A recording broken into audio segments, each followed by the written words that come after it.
Hai guys, jadi malam ini kita lagi ngelakuin podcast online karena lagi social distancing, jadi nggak bisa ketemu, jadi kita online aja ya.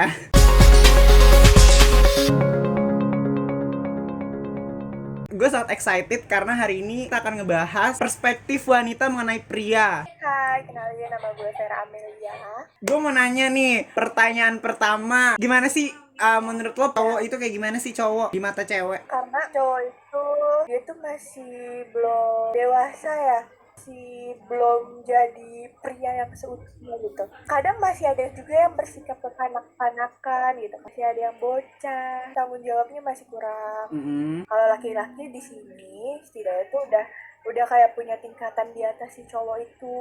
Meskipun belum utuhnya dia bisa bertanggung jawab penuh. Nah, pria di sini menurut gue tuh kayak pelengkap dari si cowok dan si laki-laki itu, ngerti gak sih? Oke.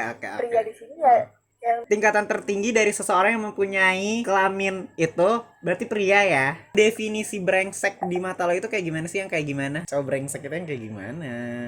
mungkin nggak bertanggung jawab. Misalkan lu punya cowok nih, ya namanya pacaran itu kan pasti dating kan, pasti ketemuan, entah itu seminggu sekali, entah itu seminggu 2 kali. Kalian kan udah bikin janji nih, cowok lo itu selalu batalin janji, ada aja alasannya sehingga kalian tuh nggak jadi ngedate gitu, dan itu tuh berulang kali. Menurut lo itu termasuk ke dalam kategori brengsek atau enggak? Bisa aja kan dia bohong atau gimana? Kalau menurut gue itu belum termasuk kategori brengsek sih. Tapi kalau ternyata dia jalan sama yang lain gimana? Sepandai-pandainya tupai melompat ya itu tergantung ceweknya bang. Pinter-pinter cewek nyari tahu kabar itu cowok sekarang kayak gimana, kenapa dia nggak bisa jemput, kenapa dia ngebatalin, ya kan tadi lo bilang ngebatalin kan.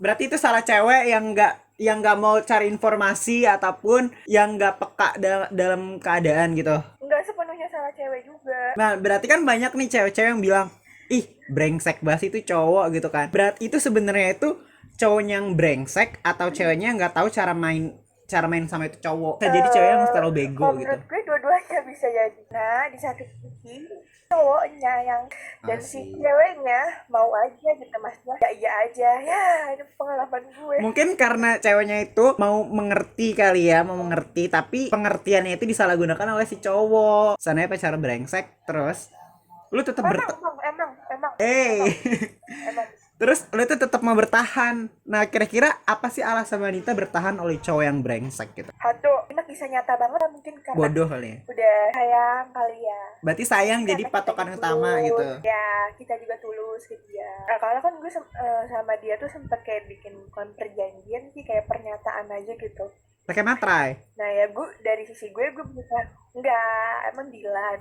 Oh iya. Terus mbaknya mohon maaf ya. Kalau dari sisi gue berusaha buat apa ya, memenuhi pernyataan-pernyataan. Mungkin itu alasan gue kenapa sempet berpikir untuk milih bertahan. Terus kayak mikir juga sih, udah deket juga kan sama ortu, terus dari ortu juga udah ngizinin, terus dari sisi dianya juga udah minta restu. Ih serem banget gak sih lo? Ini gak sih mungkin juga gak sih lo takut kehilangan dan takut memulai sesuatu yang baru, karena kan itu udah jauh kan, kayak udah sampai kenal orang tua, udah ini itu gitu. Mungkin gak sih kayak gitu? Mbak, kalau sampai sekarang gue masih bisa kontekan sama tuh orang, udah gue apa ya, gue sempet bilang kayak gitu juga, kayak tuh berantem pertama kan, gue berantem ada perang dunia pertama, terus ada perang dunia kedua ya kan. Bersambung Pas ya. perang dunia pertama itu gue sempet nyindir dia gitu, kayak ih kok kakak kayak makan omongan sendiri sih gitu kan. Tapi entah kenapa dia balik lagi gitu, kayak seolah-olah tuh kemarin gak ada masalah. Oh, memang banyak yang seperti itu kak, jangan sedih. Nggak tahu alasannya dia. Ketika lo dapet cowok yang brengsek, lo nyalain cowoknya atau lo nyalain diri lo sendiri? Nyalahin diri gue sendiri. Kenapa? Kenapa seperti itu? Kenapa banyak wanita yang menyalahkan dirinya sendiri padahal pria yang salah? Karena aku terlalu gampang nerima orang, kita sendiri belum terlalu jauh mengenal Diri kita sendiri. seluk-beluk si cowok itu. Ya Oke. nggak sih? Bener. Itulah kenapa harus dilakukan background check sebelum kita benar-benar mengenal salah satu pria, karena pria itu adalah manusia yang paling punya banyak betul. kali topeng. Yang pertama, cowok itu selalu salah di mata cewek. Yang kedua, cowok itu nggak peka. Yang ketiga, cowok itu nafsuan. Yang keempat, cowok itu menebar pesona ke semua wanita. Nah, gue mau lu urutin dari 1 sampai 4, yang mana yang paling bener dan mana yang paling sedikit benar. Kalau menurut gue yang pertama itu cowok itu nafsuan. Nah, yang kedua, Cowok itu nggak peka. yang ketiga, Dia tebar pesona. Ya ada yang keempat baru cowok itu selalu salah. Menurut gue nggak semua cowok salah sih. ya menarik nih karena yang pertama adalah cowok itu nafsuan.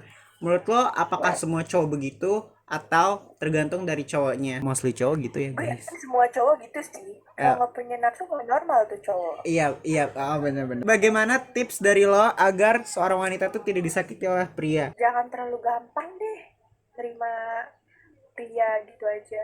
Oke, berarti harus selektif ya. Harus selektif sama cowok yang lagi deket sama kita. Background check itu Iya. perlu banget.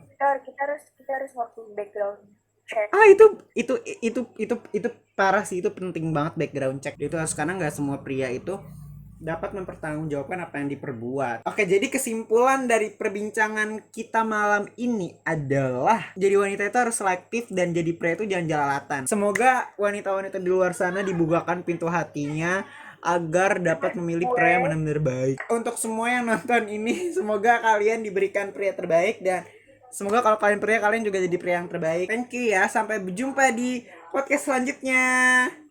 Bye. Dah.